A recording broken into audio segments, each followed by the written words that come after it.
Olá pessoal, vamos falar agora sobre as ferramentas essenciais que você irá precisar, os conceitos e algumas práticas que com certeza facilitará a sua vida como desenvolvedor.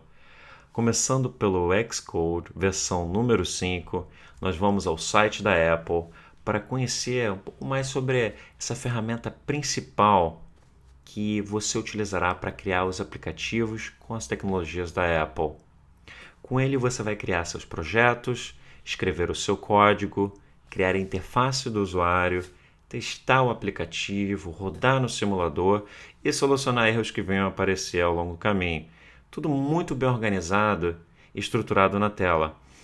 E tem mais, ele ainda vai ajudá-lo na preparação do aplicativo para a distribuição na App Store. Portanto, ele te acompanha desde a ideia, passando pelo código, até o aplicativo chegar aos seus usuários. Por isso, ele acaba sendo o ponto principal da experiência de se desenvolver para dispositivos da Apple. Com o Interface Builder, como a gente vai ver em seguida, você será capaz de desenhar interfaces deslumbrantes para o iOS 7 e utilizar o Design Canvas para criar protótipos sem escrever uma linha de código. Nele também você realizará os seus testes e poderá acompanhar os recursos como o CPU, a utilização de memória, que são importantes, antes mesmo que os seus usuários possam vir a reclamar sobre o uso excessivo de memória. São várias ferramentas condensadas em uma, o que é legal, porque a maioria dessas atividades você vai executar em paralelo de qualquer forma. Agora mesmo só falta baixar e começar a brincar com ele. Mas segura a ansiedade, mais um minutinho, nós voltamos aos slides para falar sobre Objective-C. E por que você precisa aprender Objective-C? Ela é a linguagem principal com a qual você escreverá seus programas para iOS. É uma linguagem flexível, eficaz e orientada a objeto. Bem, objeto será um termo que você vai escutar e utilizar com enorme frequência, né? Na vida real, nós sabemos que objeto é algo que é visível, tangível, como um livro ou uma mesa. Sendo um objeto, a gente pode dizer que o livro possui algumas propriedades, como seu título, gênero ou autor. Linguagens orientadas a objeto, como Objective-C, nos permitem criar objetos digitalmente, como o livro, permitindo acessar suas propriedades no código que escrevemos. Por exemplo, você poderia enviar uma mensagem ao objeto livro para saber o seu autor e o seu tópico. No exemplo do slide, imagina se o nosso cérebro, nesse caso o brain, fosse capaz de adicionar uma língua nova com apenas um comando, um método como add language, adicionar língua.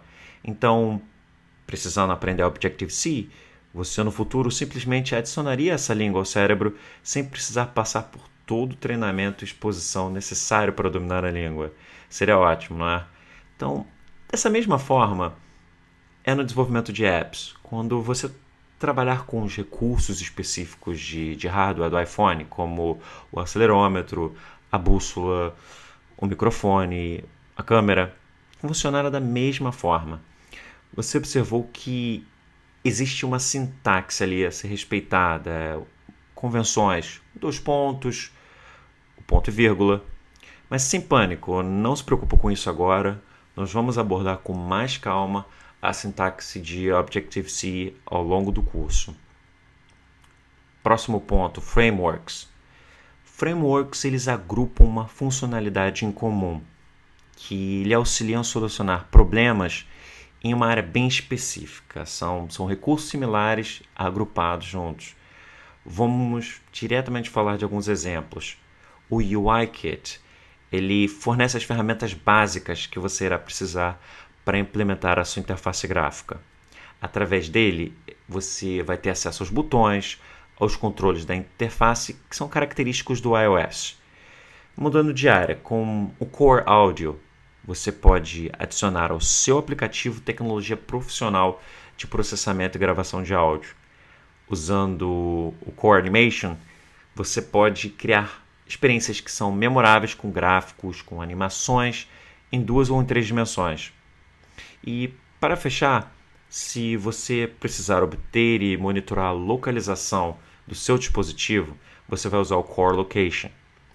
Isso sem falar em outros frameworks que permitem você realizar várias tarefas complicadas em apenas algumas linhas de código. Portanto, todos eles irão facilitar você trabalhar com tecnologias complexas e eles serão utilizados como uma espécie de bloco de construção quando você estiver criando seus aplicativos. Conclusão, conhecê-los bem irá te trazer resultados mais rápidos e irá torná-lo um melhor desenvolvedor iOS.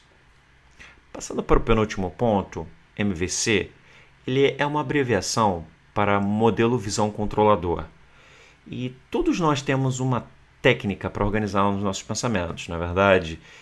De uma forma bem similar, o MVC ele irá te ajudar a organizar os diferentes aspectos do seu aplicativo, dividindo ele em 3 áreas distintas, como o próprio nome diz, no modelo, visão e no controlador. A visão ela passa a ser a parte exposta ao usuário, a apresentação dos dados através da interface gráfica. O modelo ele é os dados, a lógica do aplicativo.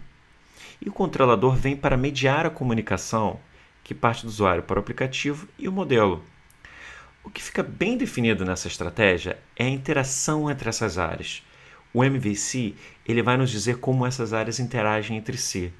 Portanto, quando você planejar o seu aplicativo, terá que escolher os objetos que farão parte de cada um desses grupos. Agora, quais são os benefícios dessa estratégia?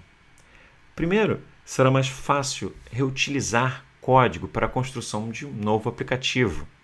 Nada mal, né? Ou até mesmo deixar o seu aplicativo mais adaptável à mudança de requisitos. Sem falar que a Apple utiliza o MVC em suas tecnologias. De uma forma geral, o MVC ele é um modo de você separar as suas preocupações quando desenvolve um aplicativo.